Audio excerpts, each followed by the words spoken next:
What meditation does basically is it helps you to unidentify with your ego. I was a bit more concentrated and a bit like present. Yeah, that's the word. I felt present. I'm gonna meditate so I can like actually read 3 fucking books a month and be like, you know, like this machine is I think they're convinced enough, Adriano. You know what I mean? And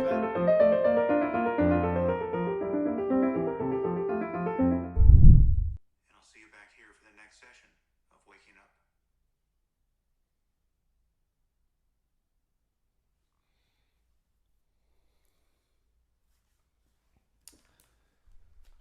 That was good. Well, wake up, Adriano. Time to wake up. Wake up, Adriano. Okay, good start of this episode of the Human Library. Welcome everyone. This is the Human Library. I'm Mehdii, Aslan, and the famous Adriano. We felt like starting this episode with meditation first because we want to talk about meditation in this episode. So we felt like maybe it's gonna be a good intro for you and a good intro for us to start in this state of already having a meditation session and then going through the topic. I think the best way to do it, guys, is to start with how are you feeling after the meditation? Well, I'll start. I'm feeling very calm.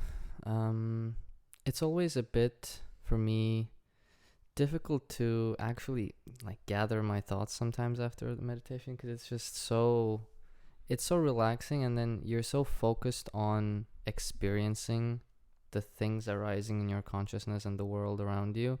Sometimes you just need like a minute in silence to just like Do you need a minute chill now? out. Yeah, Adriano, can you say something now? Yeah, of course. I actually totally agree with what Aslan just said. So you need a minute as No. well? Okay, No, but- guys, I'm gonna talk.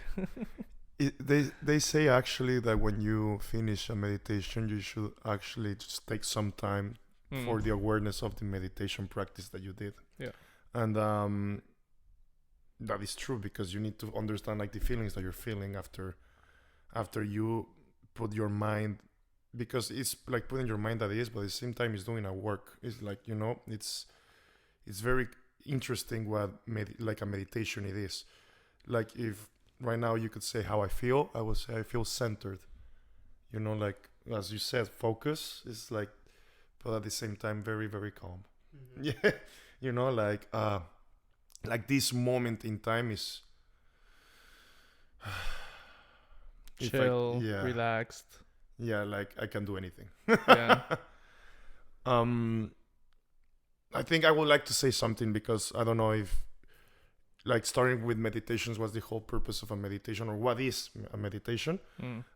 If we think it about maybe in a more like spiritual way, the whole idea of meditation is to break the chain of thought that comes into your brain, to your mind, right? Because if you normally go into your like day-to-day life, your head or your mind actually is going thought after thought, and it creates this chain of thought that like brings from one thing to the other. Like, oh my God, what I'm gonna have for breakfast? But maybe I could have coffee. What about matcha tea? Oh, but the work I had to do. Jesus Christ, what time do you think I'm gonna finish? But the training, I have to go training. Oh, but the coffee. Yeah, the coffee. Let's think about the coffee again. You know, like this is like the mind going like ta ta ta ta ta ta ta ta ta. And then when you like meditate, you try to pause this thing. Try to pause the whole thing of like the brain going like in circles and going up and down. So it is very constructive, like the usage of the meditation to just put yourself centered. As I say in the beginning, centered. This is the entire thing that I wanted to say. And that's how I feel. Nice, good stuff. Yeah, I can also elaborate a bit on that because I have some thoughts as well. So what also you mentioned there about the chain of thought is also can be explained in a way where like you identify with your ego.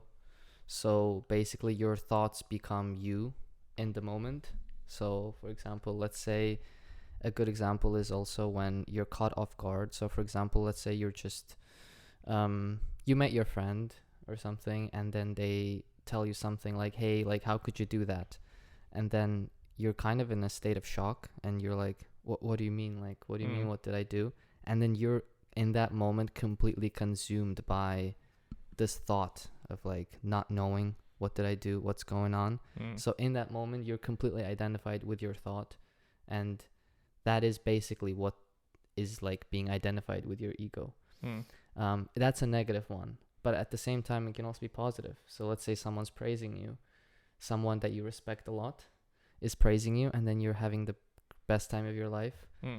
That is the same thing. You're still identified with your ego, because it's just that you're feeding it different things, either negative things, or it could be something positive. But that positivity that in the moment that you get from it can be in 1 second crushed by just one word that someone says. So in that sense, you're still like basically slave to your ego in a way. And what meditation does basically is it helps you to unidentify with your ego, because now you're not your thoughts. You watch your thoughts. And well, this is one of the ways of meditation, because there are different schools and different practices, right? And the one we did just now is the Vipassana. Also mindfulness in popular culture. It's referred to it as mindfulness, but basically, just to put it short, it's you just sitting down, and you can do it anywhere, and you focus. Well, the easiest way to begin is just focus on your breath, and that's the most common thing anyone will tell you to do. Focus on your breath. And a lot of people also think about like, sitting in a lotus position or a specific pose, but at the same time, you don't really have to do that. And basically, you're just noticing your breath. That's the easiest way to begin. The rising of your breath, and the even easier way to do it is just make it more specific. Like focus on the specific moment in your breath. Find like where it begins, the middle, the end. Exhale. You can find something, and then you can track your breath. And that is just simple attention training, basically. And then, then you can start progressing further into the whole ego work, like trying to identify, play with your thoughts, see, like notice thoughts, where do they go? Yourself, we can talk about those things as well, the self and all that. I think Adriano wants to say something. Yeah, I just wanted to complement something like of what you said, is the awareness. Right? To be aware of your breathing, to be aware of the thoughts that are coming, to noticing them, and then just letting them go. The entire thing of the mindfulness meditation. So like I think, like as I said, like complementing it, I think, or we think, or like in general, that the awareness of it is the important part, because most of the time you go like ahead with your life without being aware of anything that's coming through your mind. So like meditation helps you to be aware of what's coming. It's not like putting a block or putting a wall and just like, no, you cannot think. You have to be zero thoughts in your head. No, it's like trying to figure out, like, here it comes. It is this. We just see it there and we let it go.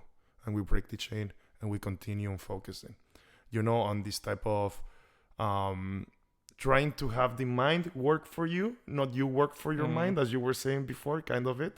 Like, not be slave of your mind, because that happens to everyone, everywhere, humans in general. Like, your mind takes control of you. If you think about it, that every situation that can happen in your life, your thoughts make it worse, or make it seem worse than it actually really is.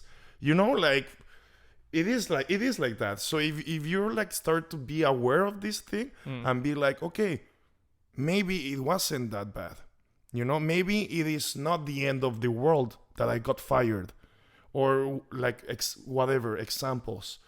And like meditation helps you to be like in this type of introspective, because it's inside. Meditation is literally going inside of yourself and trying to figure out what the fuck is going on in a certain way, right? And try to see things how they truly are with the true colors. Of course, like everything is work. Everything is like, it's a process. And it is like, it's a very important tool for self-discovery though, meditation.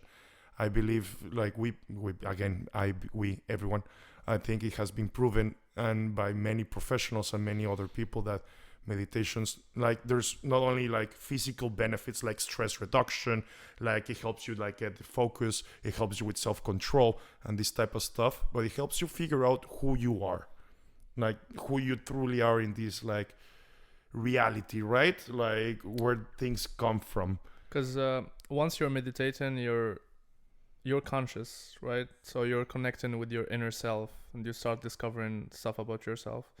And before going deeper into like why would you even meditate, or like how to meditate, or what kind of types are there of meditation, I want to ask you, how did you learn initially about meditation? Like, what was the first interaction with this practice of meditating? I was in Mexico City. I was in university. I was 19 years old. I was playing American football for El Tec de Monterrey, for example. And I had a friend who, he is a Buddhist, like a proper Buddhist, you know what I mean? And he started like giving me books about like Buddhism and this type of stuff. And one of them was about like meditations. And I like different types of Tibetan meditation and stuff, because there's many ways of meditating. There's many, as you said, schools. There's so much information out there that is so cool, because you can literally do your research and figure one that works out for you. So awesome. In my case, it was like that. And I got very intrigued because I liked it. It helped me to be more calm in every situation, even while playing, for example, and make me like in a certain way like react better and faster to plays, which makes sense.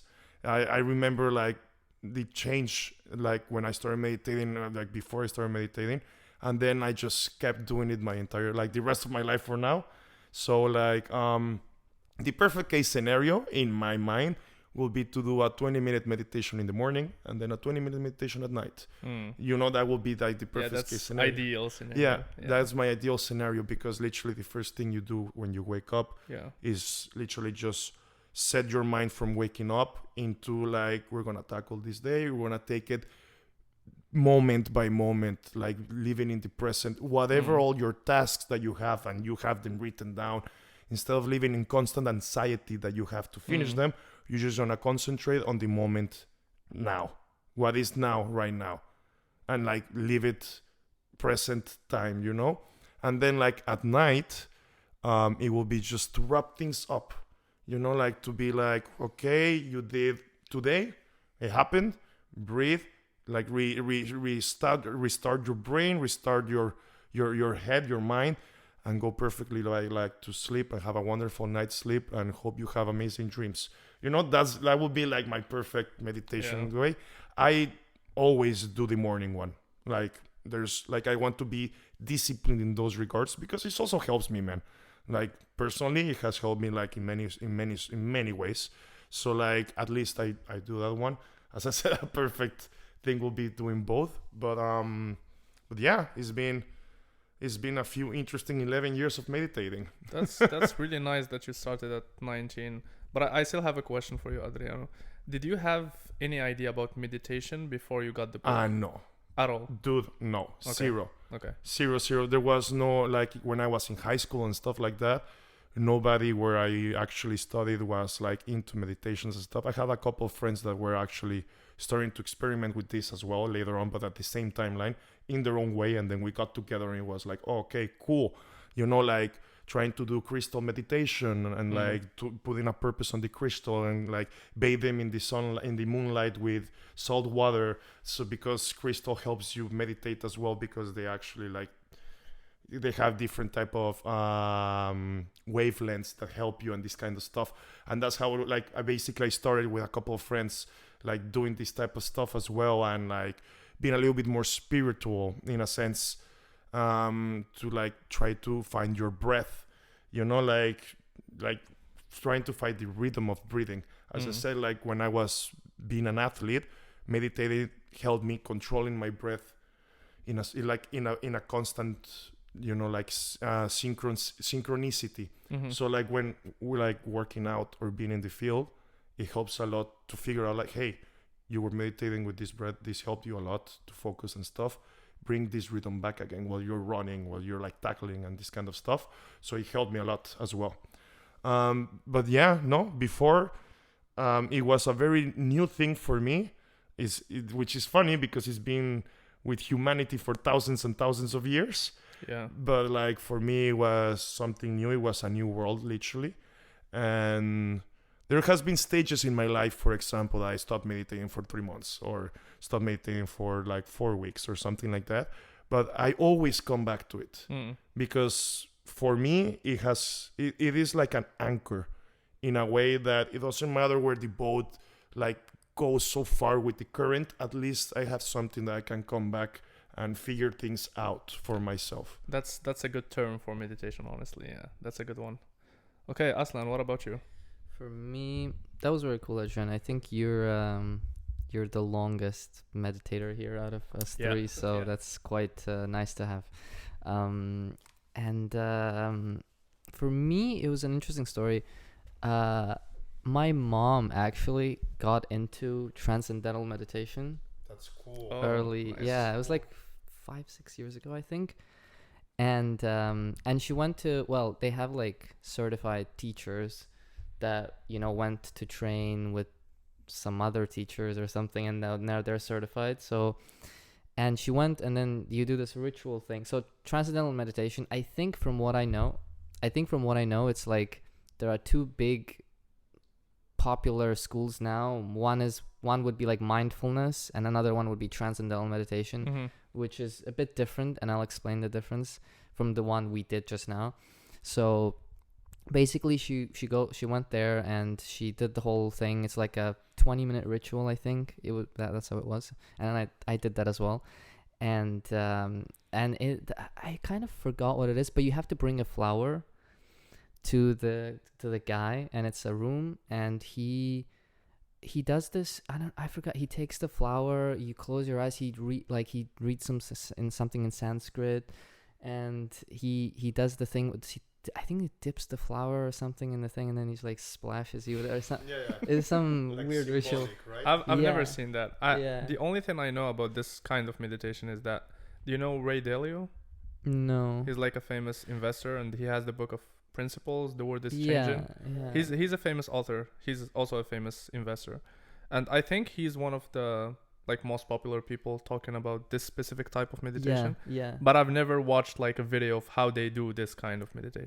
It's quite a famous one, I think, in the like famous people, rich people do that. I know David Lynch is a huge proponent of transcendental meditation. He has a whole like video like explaining how it helps him to go into subconscious and stuff like that. But basically at the end of it, they give you a mantra, which is like a word in Sanskrit, and it's only for you, like uniquely yours. And I don't know what it means, and but the idea is to just keep repeating it over and over in your head, and you meditate. So the way after that I was instructed to meditate, so you do the meditation with the guy first, and he kind of guides you through it. And so you close your eyes, and instead of, let's say, noticing your breath, you actually say the word in your head over and over and over and over for, well, the idea is 20 minutes in the morning, 20 minutes in the evening. That's exactly what you do, and exactly what they thought us.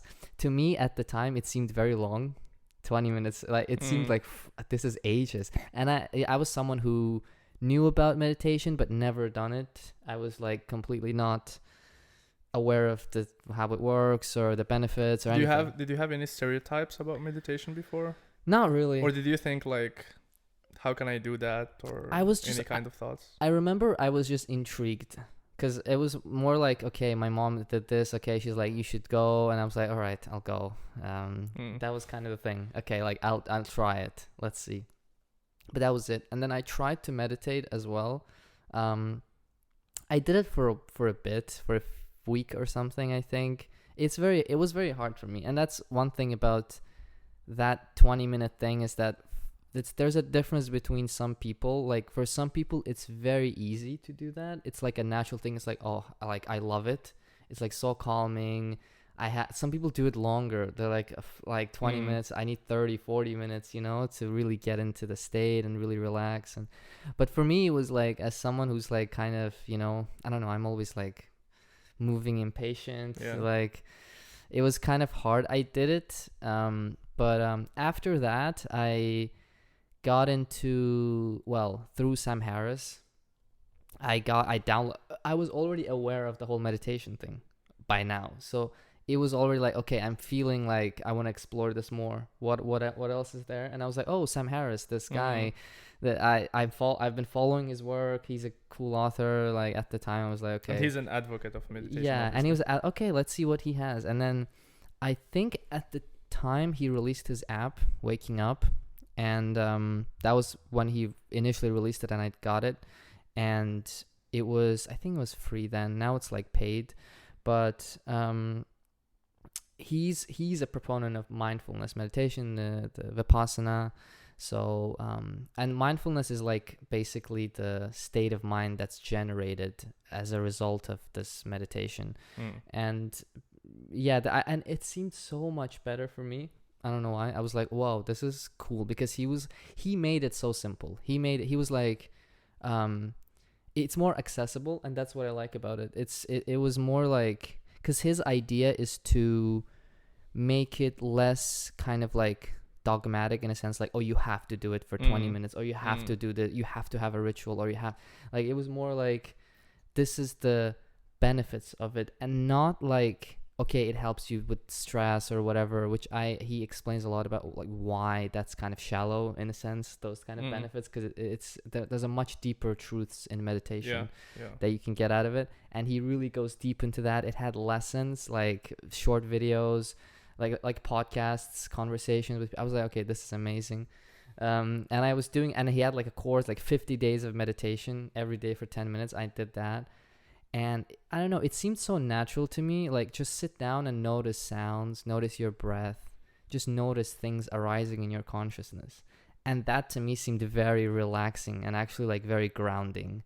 I was like, and I like that, like, he emphasizes, like, sometimes he says, like, you have this 10 minutes in your day just for this, just drop all your thoughts. Like disconnect with the word and connect with yourself for 10 minutes a day. Just notice things, drop all your worries, and to me, like, a lot of the things he explained to me as well in there are so many like things that are so simple, just logical, like on the surface things, but you don't really think about them. Like, for example, when you're thinking about, like, why should you meditate, and it's to me, it's more like, the quality of your mind determines the way you experience life and your day-to-day experience of life. So obviously that's something that you should focus on, improving the quality of your mind.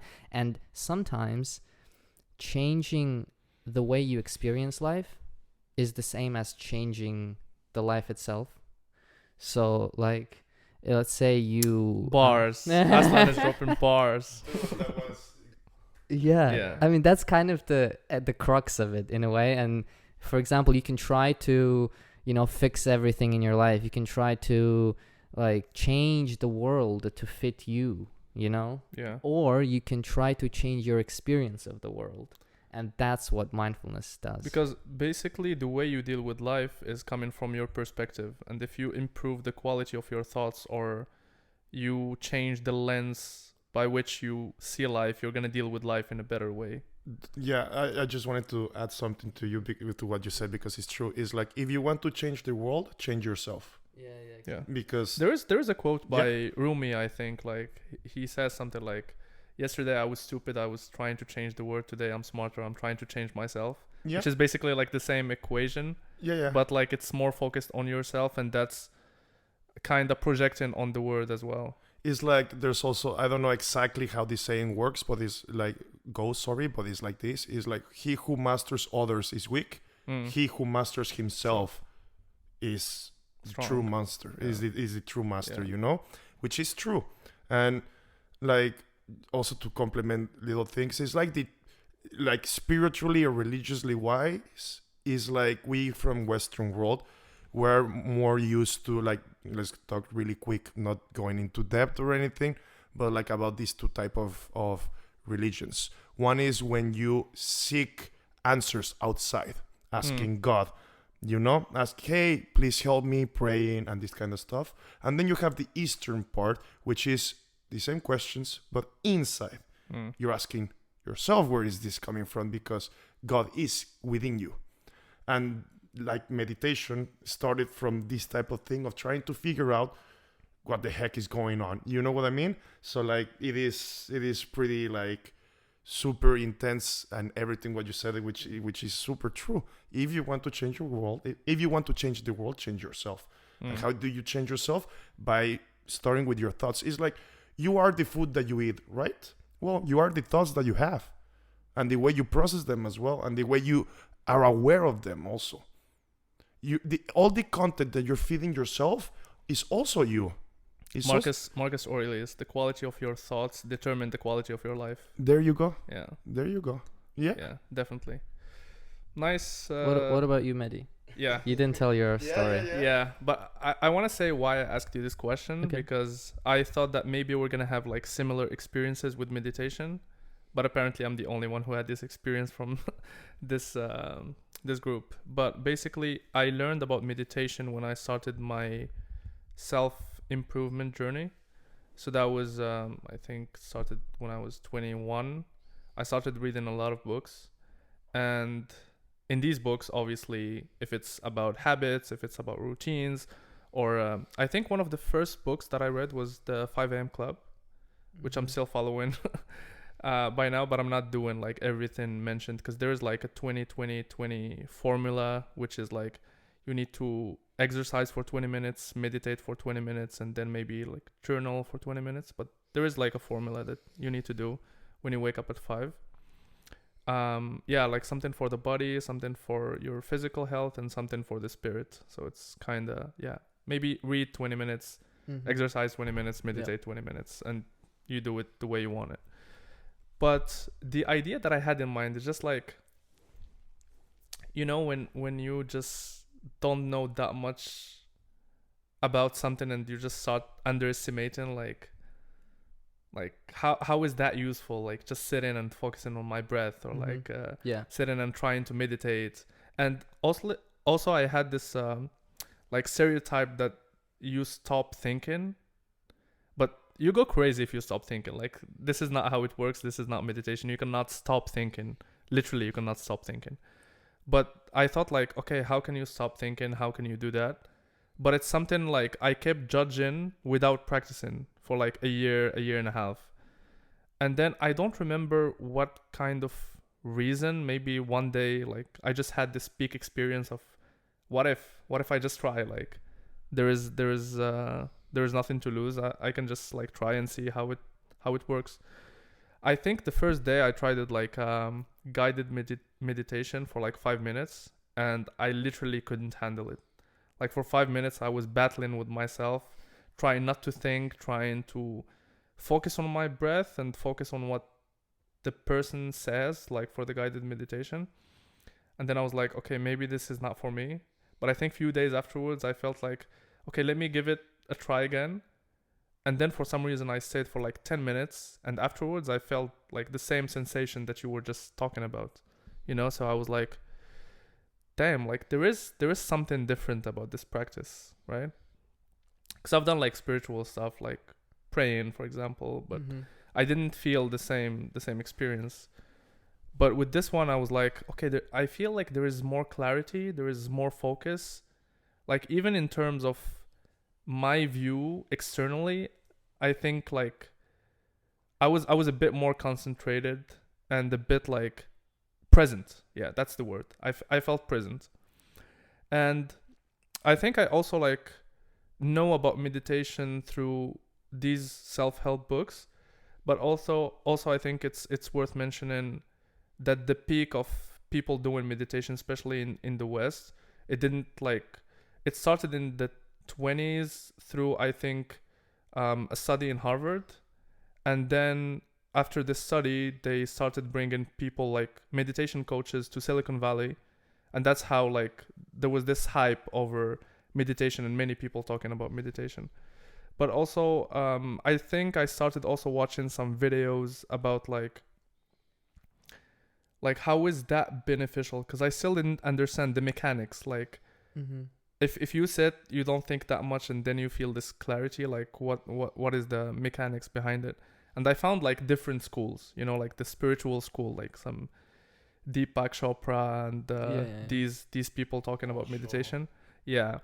And then I found like Sam Harris or like neuroscientists who also like practice meditation for the benefits of it. And they did, obviously based on the data, that there's a lot of brain activity while you meditate. And I started learning about the benefits. And then until now, for some reason, I can't make it a habit. But I need to do it because I know like I seek it most of the times whenever like I'm feeling a bit like I need to focus more, or I have so much on my plate, like when it comes to work or like life in general. So I need this moment of clarity. I go to meditation, but I don't do it on a daily basis.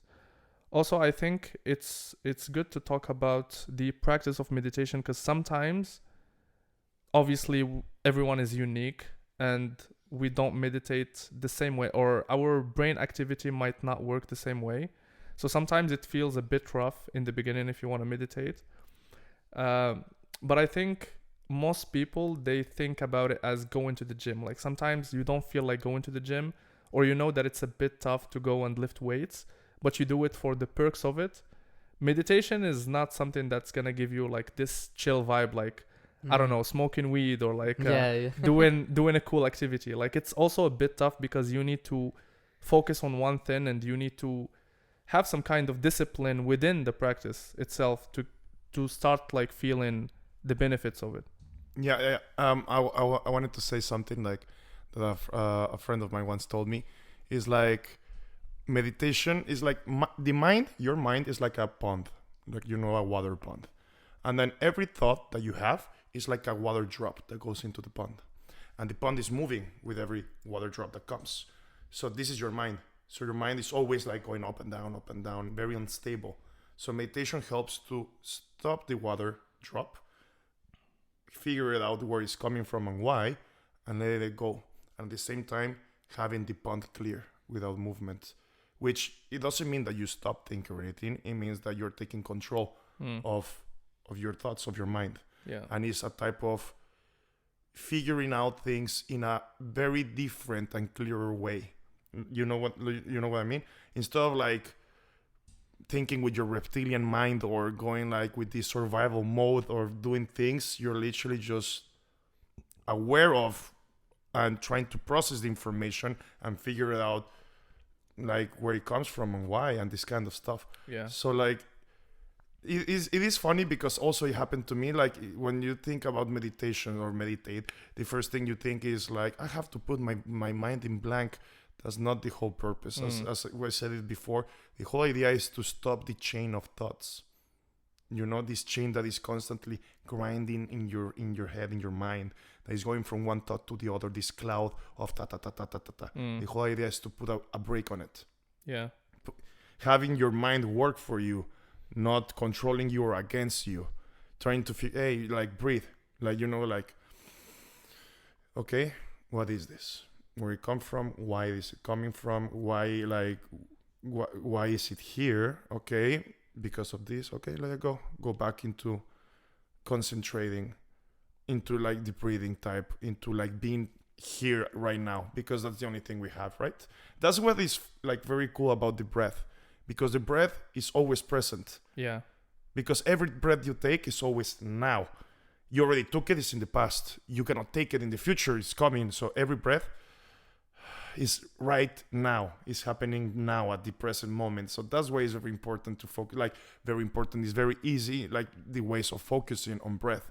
Yeah. Because it keeps you attached to the present moment. Because, well, you're not aware the whole time that you're breathing, but you are breathing. But once you focus on it, it's the only thing that it's happening while you're in this state of being aware and not aware at the same time. Like you're not controlling your breath the whole time, but you know that it's happening. So when you meditate, it helps you a bit become present, to meditate and to focus more.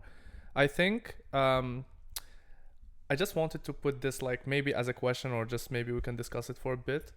But I think if you think about the history of meditation, right? Like it comes from thousands of years, right?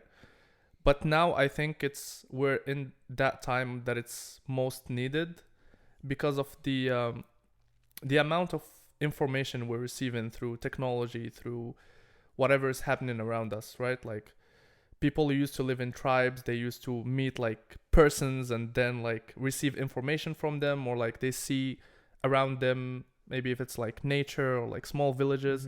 But now like we're living in cities, technology, we're receiving a lot of information through our phones, through our laptops. Like we're overcharged, oversaturated by information. Overstimulated. Yeah, overstimulated. It plays on our like physical health, our mental health, and I think it's good to have, like now that I'm thinking about it, it should be a habit, honestly, in my routine, especially like in the morning routine, because you give yourself 10 minutes a day to just like declutter a bit from all these information that you're receiving every day. It also helps you like set the day. When I used to do it like early in the morning, you kind of like start priming your day that it's starting well, because you're already in this peaceful state with like more focus, more clarity, and you're kind of ready for the day. It's not like when you wake up late and you're just like going to work, rushing and trying to, like get through life. It primes your day really well. Yeah, and I think one thing also that it does, if you do it in the morning, the main thing for me is always the thoughts and understanding like where do they come from, where do they go. That's something you can actually try when you're meditating, because if a lot of people struggle with like focusing on the breath, and then all of a sudden you realize that after 2-3 minutes you're thinking about something. You're just gone, and then you're just like wake, like, oh shit, I'm like I've been thinking, fuck. But then at that moment, the meditation, the really, like, if you do it correctly, it's not about like blaming yourself for it or something, because a lot of people can instantly have that feeling of like blame, or like they feel guilty, like, oh fuck, like, and then frustration. And if you feel that, that's actually fine. Just notice it and let it go. And that's kind of the idea, really. You notice things as they appear, and then if you actually try to focus on what happens to it, like just focus on where does it go, it's just gonna disappear, and you're like gonna be like, oh wow, okay, now it's gone. Like just try to locate that thought. Where is it? Where does it go? And then just focusing on that, you're already doing the work. And at that point, you're actually like, the more you do it, it's basically easier. Yeah, the easier it gets, and then it becomes part of your life, basically, at the end of the day, because you're slowly trying to break that identification with your thoughts. You become more aware every day, and and it's kind of the realization that the both positive and negative experiences are essentially the same. It's kind of the same thing, because if you experience something positive and you're happy about it, cool, enjoy it, it will go away. If you experience something negative, you're suffering, but it will go away. And this, think about like the last time it was something horrible happened to you, right? The suffering, the mental suffering that you experienced, it went away. So it's that realization that, whatever I'm experiencing right now, this is how things are now, and it will go away. Dude, I literally felt that this was a guided meditation. Like the way he was talking, like, be compassionate with yourself. It will go. Like, yeah, you suffered, but now it just went. Yeah. Aslan needs to be a motivational speaker. Yeah. But like also like saying it in a Buddhist type of way, what Aslan was saying, like, is the impermanent thing. Like nothing is permanent. Everything changes. The good, the bad, the ugly, the beautiful, whatever. Yeah. There's nothing that will always stay forever. You know what I mean? So it was also part of what you said. It was super dope because it is true. Yeah. It's super true. It is super true. And also like what you were saying about like the thoughts, like the whole idea of meditation is that it's not to be perfect at it. It's not like to be like, hey, this is the first time I'm meditating, or the 755 time I have to do it perfect. No, it is not like that. The whole idea is to be aware of what's happening in your mind. So like, let's say you're doing a mindfulness meditation. You're breathing, you're focusing on your breath. And then all of a sudden you realize that you're already thinking about Pokemon. Then you'll be like, oh, okay, Pokemon. Yeah, okay, cool. Let it go and go back to your breath. Yeah. You know, like, it doesn't matter. It's not the end of the world again. Yeah.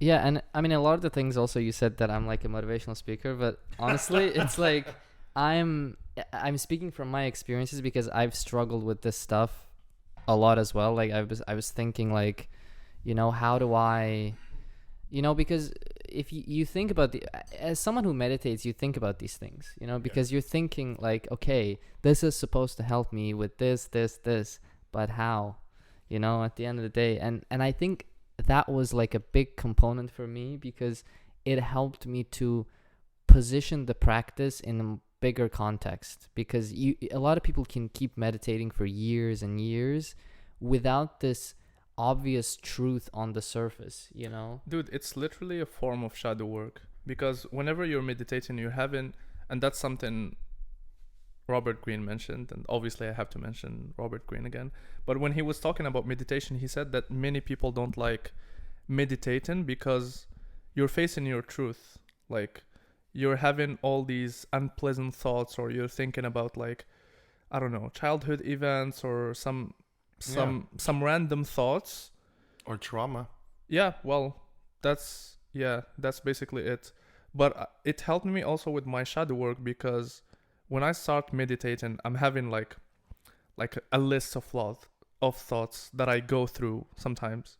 Like, there are some random stuff, but there are some thoughts that needs to pop up in my mind. And at some point I started thinking, okay, why there are always these thoughts?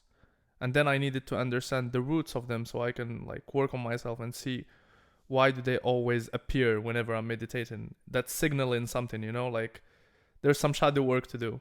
So, well, back then I didn't know about the shadow, but now I'm just correlating both of them. Dude, it's because, yeah, like meditation is a tool. And what you said before, like just following up, is like also, you know, there's also like a universal rule that when you have an expectation, or when you're like desiring something, like to be like, I'm doing meditation because I want to be less angry. And then you focus on like, I'm meditating to be less angry, I'm meditating to be less angry. Or be less stressed, yeah. Exactly. Like that's not doing the work. Doing the work is just showing up and doing the meditation. Whatever comes after is what you're doing it for. So yeah, you have to put your mind like into practice, and you have to like, you know, like put an intention behind it. But you cannot be like this type of person who is like, I'm doing this because of this, and in 5 months I'm gonna be like this, you know, like this perfect like point to point type of plan. Like at the end of the day, like of 99% of the things in the universe, it doesn't work like that. You know what I mean? Yeah, dude, that's super relatable. I'm thinking now about my sleep pattern, because I want to wake up like at 5, obviously. So before sleeping, I stress about sleeping, and I don't manage to get good sleep. Yeah. So like you just keep stressing over that thing instead of just like letting it go. Like, okay, you just need to go and sleep. No, like you keep stressing yourself over like, you need to sleep now so you can wake up. And then be like, I have to sleep 8 hours perfectly so I can be perfectly functional. It's like, let it go. Let it go. And then you spend 2 hours in bed just stressing over it. Yeah. It's the same with meditation. It's let it go. Just do it for yourself. Yeah. Good things will come out of it. Yeah. And you'll understand better. And you're like literally figuring out what consciousness is. Like at the same time, like breathe. You know what I mean? Like to the audience, we're saying this for personal experiences as well. Like in my life, for example, the more I have desired something like so bad, the more I have suffered for it. Because at the end of the day, we're in samsara, the desert of eternal suffering, according to Buddhism. Mm-hmm. And then like the less it appears in my life. You know what I mean? Yeah. which is weird because normally we are taught that if you want something, you have to work hard for it, and like you have to go and get it and be hungry and be this type of, you know, like hustler But all the time. Sometimes you want something, but it's not the best thing that can happen for you. No, but the universe works in very mysterious ways, Yeah. and like normally things like that. Yeah, of course you have to do the work. I'm not telling you be a lazy guy on the couch or lady or whatever. I'm saying like just like breathe and do it for yourself. You know what I mean? It's like everything will come back. Like the universe will give you everything. I know it sounds very like hippie dippy thingies. Like The Secret. Yeah, bullshit. That is. You know, we know that. But I mean, like, you know, like the manifestation meditation, where you visualize and then you try to manifest whatever you are bringing up. But that comes with work, obviously. Like it's not that you only visualize that you're gonna be successful and you rest and then you watch like TV. Yeah, exactly. Like obviously you need to work and have maybe like if you want to do like daily affirmations or like daily visualization, that helps because you start seeing yourself as the person you want to be, so it helps you kind of like reach in that level, but in parallel of doing the work. Yeah, of course. But another thing I wanted to make like the difference is a desire and like, you know, a want and need and a manifestation of something. Because a desire can be very negative in a certain way because it's a desiring feeling. You know what I mean? It's like I want it. Like I need to have it. Like I won't be happy until I get that. And then once you get it, you're like, oh, the next fucking step. You know, like it doesn't work like that, unfortunately. And meditation is the perfect example of that. Because like if you go with the mindset of I'm gonna meditate so I can like actually read 3 fucking books a month and be like, you know, like this machine is I think they're convinced enough, Adriano. You know what I mean? Like it doesn't work like that. I mean, like you have to be No, I like your delivery. That was just a joke. Well, you know what I'm going to, like, guys, but like, yeah, it's like breathe. That's the only thing I just wanted to say at the end. Just take it breath by breath, moment by moment, be present. Amazing. And that was a good example of actually what you were talking about is ego. Yeah. I mean, your ego is demanding those things, basically. I mean, and one thing that meditation helps you with, and this is something that is kind of a more, I mean, for those of you who are a bit more like maybe introverted or inclined towards like self-examination, someone who thinks a lot, maybe this could be a good reason to get into meditation, is the work on your ego and the self, you know, because one thing about that, I mean, everyone knows, is that we have different selves. You know, you can think of yourself as a student or as a podcaster or as a, you know, boyfriend or as a girlfriend, whatever, right? You have different selves. And the one self that meditation helps you focus on is yourself right now, in the moment.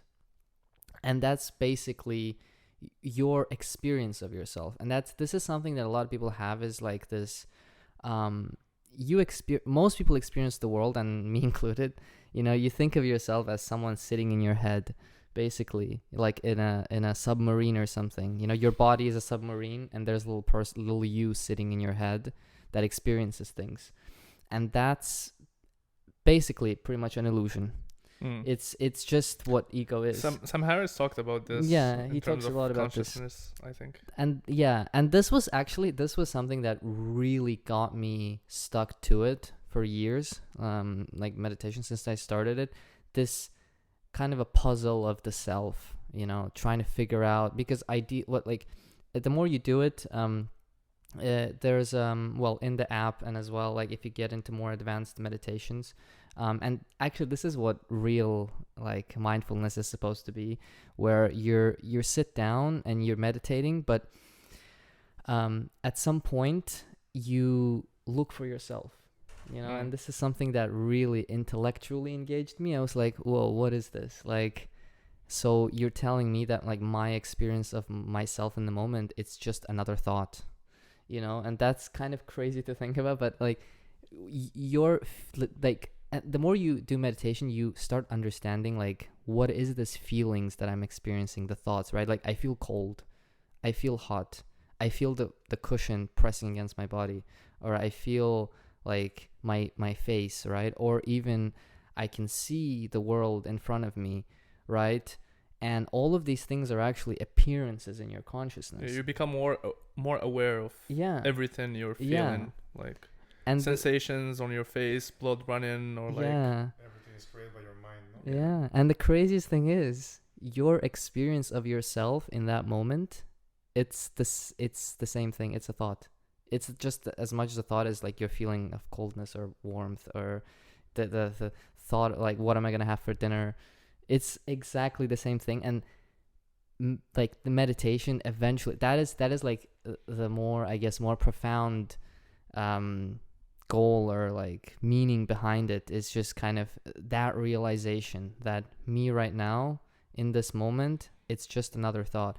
And when you stay in that moment, if you can cultivate that and stay in that moment, you experience this open consciousness where things arise, including your own sense of self.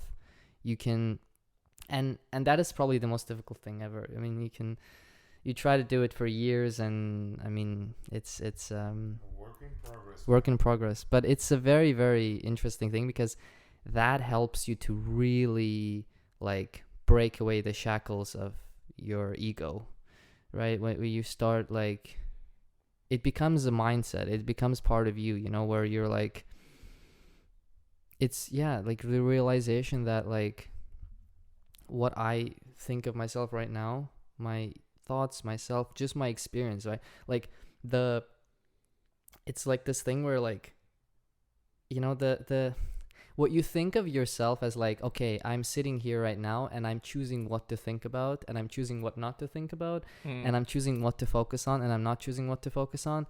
That is an illusion. That is a thought. That is a thought. Yeah.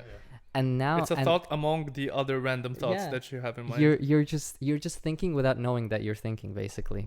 And cultivating that kind of a state of mind is kind of, to me, right now, it's like the main motivation, and it's been like that for a while, honestly. Like, but yeah, maybe if this is something that people are interested in, I mean, you can get into. Nice. Yeah. Nice, interesting ideas, guys.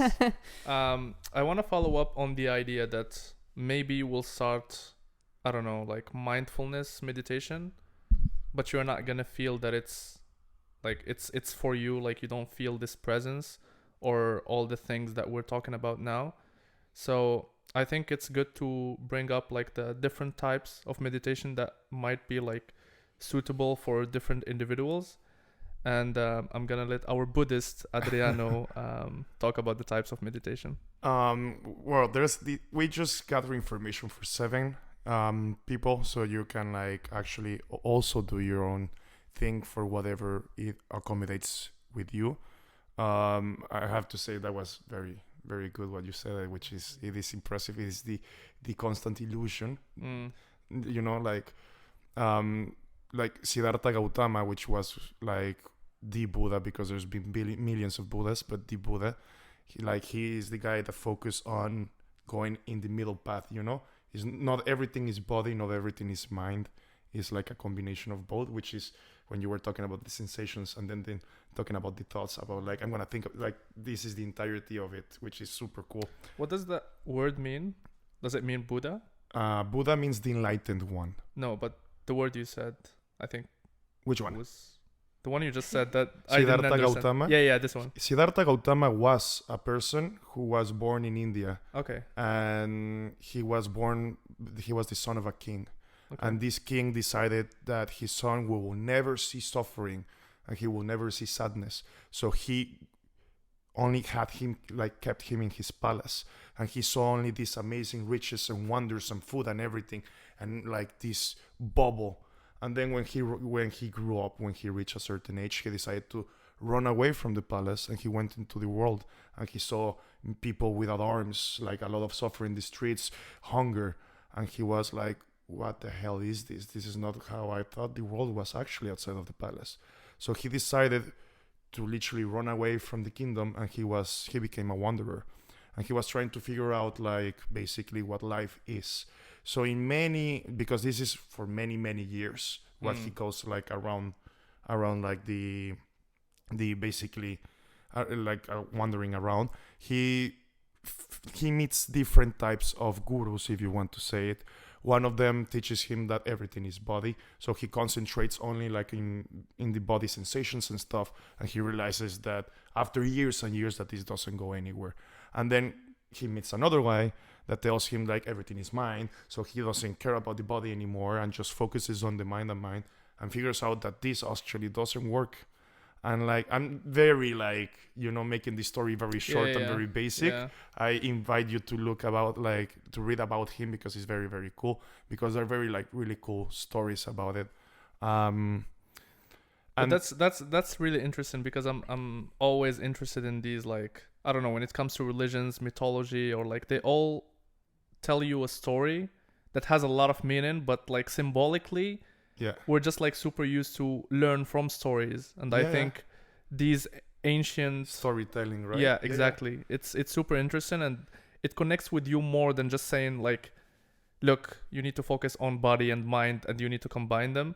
But when you have like a story like this, that it's obviously like, if we look into the more detailed version, it's gonna be like super interesting and more consumable, let's say, to and like, just to finish the quick very story of Siddhartha Gautama in these very brief minutes of explanation, he is actually at the end kind of, quote unquote, meditating on the red tree, and then like this demon arises and tells him like, who are you to to reach this type of level, to reach like the enlightenment, and like who is your witness? And he like points down into earth and says, earth.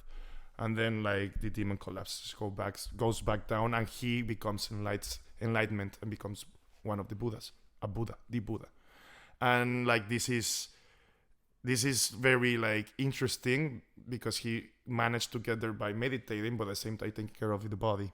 So he broke the illusion, of reality, and figure out like that you need to combine all aspects in order to reach enlightenment. Which is because like in Buddhism, everybody can be a Buddha. Buddha is not like a god like we are used to in the Western mentality, Buddha means the enlightened one, like someone who reaches illumination. And there has been many Buddhas, as I said, and it is like, for example, I took the initiation of Amitabha, which is the red Buddha, and this kind of stuff, and it's very, very like interesting. I invite everyone to read about it. There's a really cool book, if you want to read it. It's by Chogyam Trungpa. It's called Crazy Wisdom. It's about this Buddhist monk who decided to go to London during the 70s and try to reach Westerners in their own plane, like to teach them like the ways of Buddhism. There's like, it's an interview. Like, this book is really, really, really good. Look at his story. He was a crazy one and a very cool one. So yeah. Okay, going back into the type of meditations, we research about like these 7. So the one we've been talking the most about is the mindfulness breathing meditation. So you already know what it is, guys and ladies. You focus on the sensation of breathing, and when a thought appears, notice it, let it float away, and focus back on your breath. The noticing is important. This is a part, this type of meditation is part of like an open awareness meditation, which is that you are aware of your thoughts and feelings, right? And there has been a lot of benefits linked to this type of meditations. We're just gonna say a couple that help for each meditation that can help you reach this. Like at the end of the day, you have to experience by yourself. But they say that this helps increase levels of creativity and helps you to let go of negative thoughts, like, because you like work, you're working on it. Then this one I really like a lot. It's called the Metta Meditation, or another word is like the loving kindness meditation. It's when you send literally love to yourself, to someone else, to someone you don't like, to someone that you like, a friend, to the world, and you repeat like a type of mantra, which in this case could be like, may I be happy, may he be happy, may she be happy, may they be happy, may all of us be happy. And this helps you to increase empathy, for example, when you send love to other people, it helps you to understand and be more empathic towards other people. It helps a lot, like with PTSD.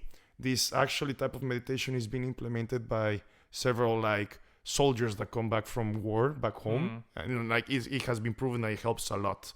And for people that don't know what a mantra is, in Buddhism and Hinduism, is a word or sound repeated to aid concentration in meditation. That's literally the definition of a mantra. There's many things that can be a mantra. Just Can you give an example? Like a word of... I am confident. Yeah. That can be a mantra. And then you just repeat to yourself, I am confident. I am confident.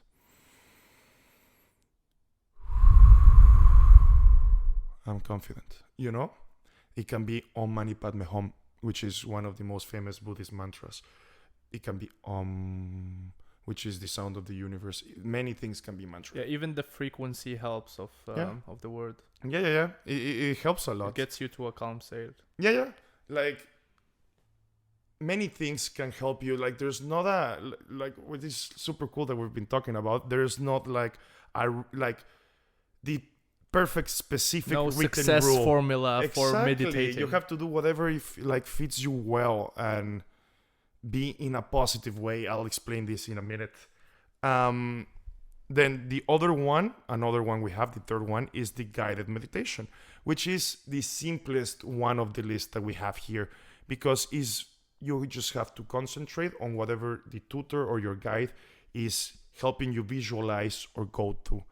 The only like quote unquote issue about this is that the benefits from all of meditations this meditation gives you, but it gives you a little bit with less intensity. That's what they say, because you don't go deeply into the meditation, because you're being like go ahead. I wanted to quickly add also, because I know some people say that guided meditation, like people have this misconception about meditation that you have to be in a silent place.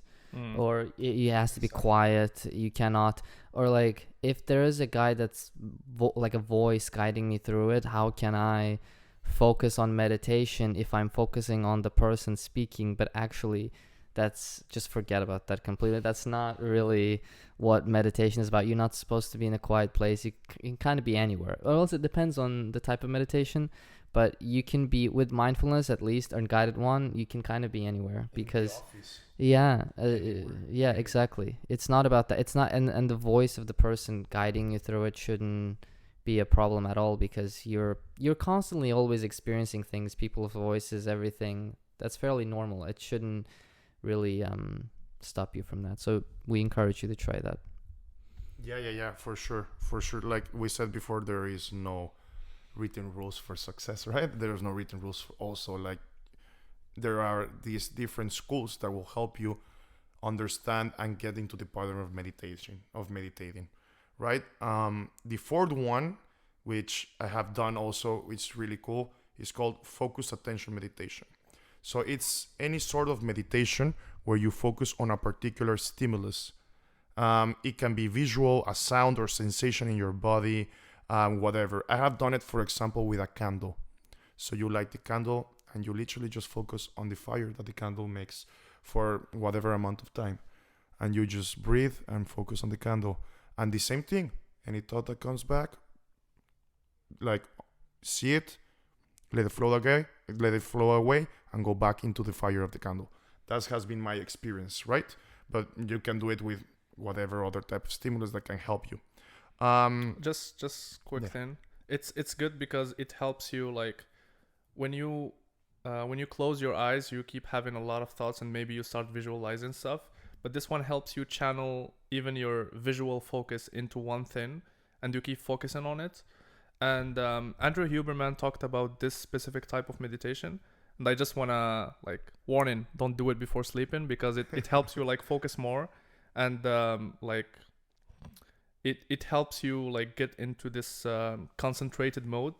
So if you want to do it before sleeping, that's not going to be good for you, because you're going to be just focused and trying to sleep. Yeah, it's not recommended, right? And the thing is that this type of meditation, it has been proven that it strengthens a part of the brain that is called the anterior cingulate cortex. And this part of the brain is used for detecting errors, for overcoming impulses, and for solving problems. So this type of meditation is very helpful if you want to overcome an addiction. Let's say cigarettes. You know, like the impulse of like smoking a cigarette is too hard for you. Start doing this type of meditation because it will help you create focus. It will help you starting to separate the impulses and the struggle of them. Like it has been proven and it helps you a lot, right? And then I think this is one of my favorite ones is the mantra meditation. I'm pretty sure you understand what this means. I think we all have done it here. Is when you focus on repeating your mantra phrase over and over again. As I said, everything can be mantras, guys, but it has been proven that positively phrased mantras are better. So, for example, I am calm. That's a good mantra. Breathing. I am calm.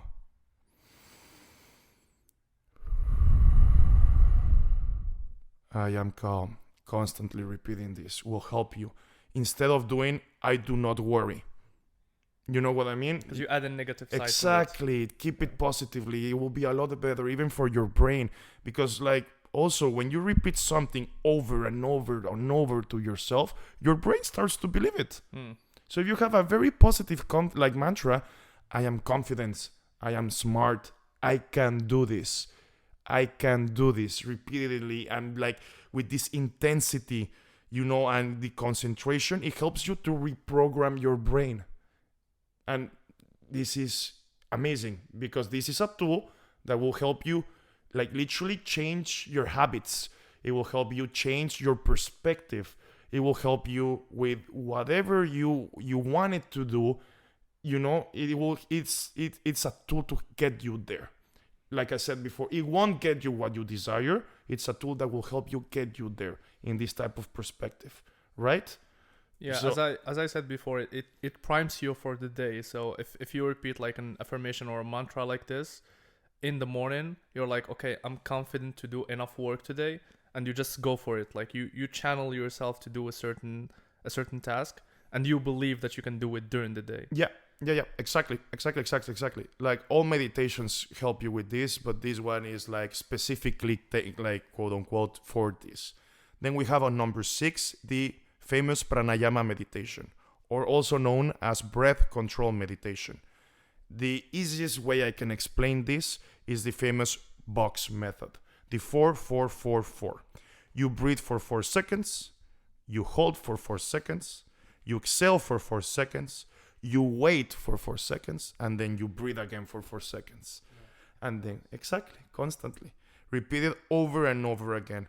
This helps lower blood pressure, for example, helps reduce stress, helps to fall asleep quicker. So this is very good if you want to go to sleep. And also strengthens your lungs because at the same time you're doing like long breathing exercises. This type of breathing exercise is also used for people who need to be calmed down, you know, who have a panic attack. Breathe.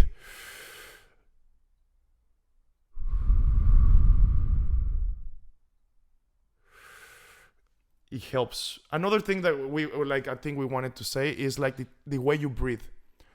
You have to breathe from the belly. We have to be belly breathers. That's something that you don't hear that very often, even when you're in meditation and stuff. They don't teach you how to breathe.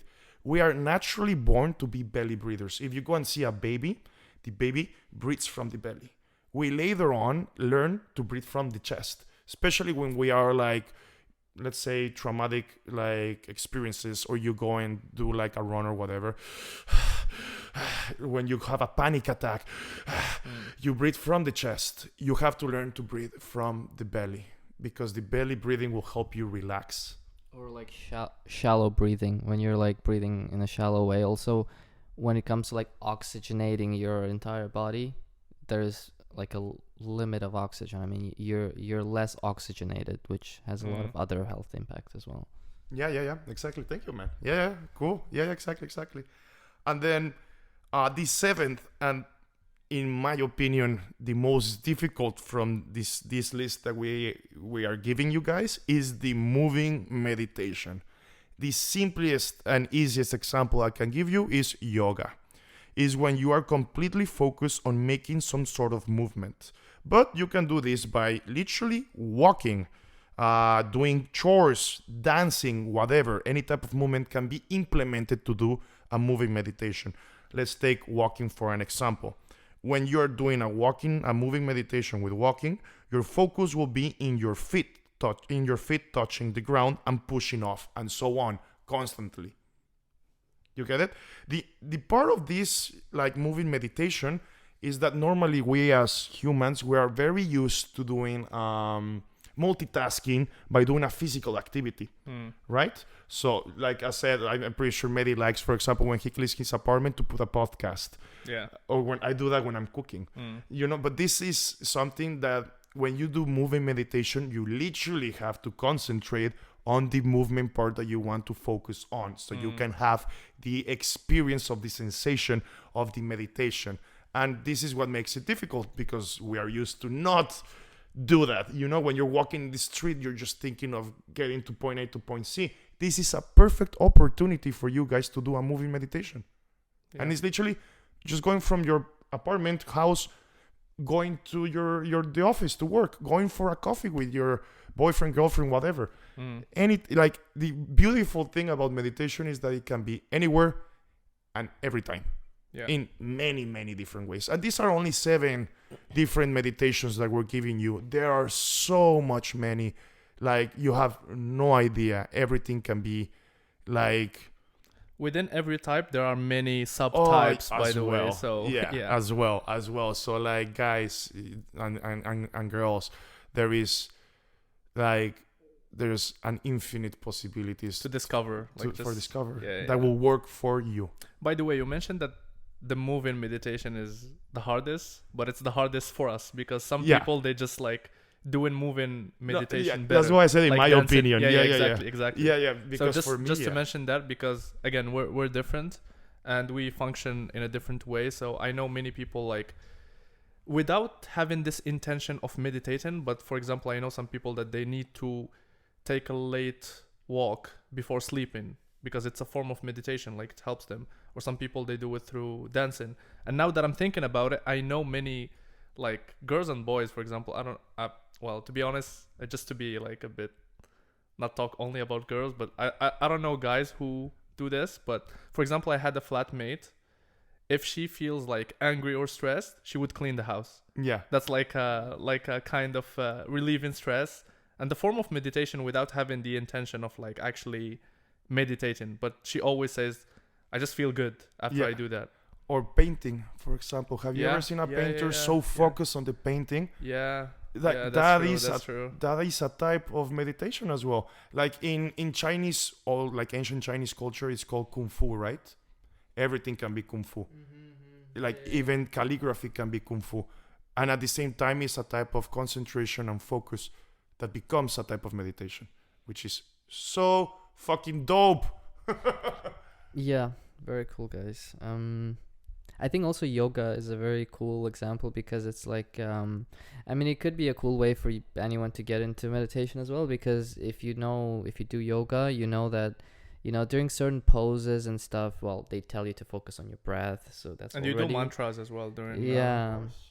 And one component in yoga which I find cool is that stretches can be painful as well. They can be they can be really intense. Yeah, uncomfortable. But then you go into that feeling, into that discomfort, and you focus on it. And that is also like a part of meditation, because meditation can be very useful during times of discomfort, both physical and mental.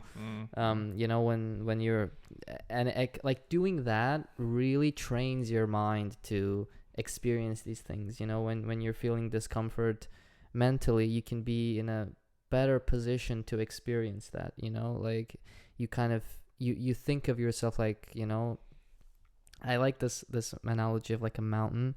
You're like a mountain, and a mountain, it always stays there. It could rain, it could be sunny, unshakable. It could be snowing, but a mountain is just there. And I think that's the cool part about the meditation's positive effects on the times of discomfort. Meditating in times of discomfort, and yoga is a really cool kind of way to also help with that. Because I think like one cool thing is also like when you're thinking about pain, if you really identify with pain, because what gives us suffering, it's this realization that what gives us suffering is not the suffering, it's not the pain. It's the imagination. The thoughts about the pain. We suffer more in imagination than reality, Seneca. Yeah. So you think about, when will this pain end?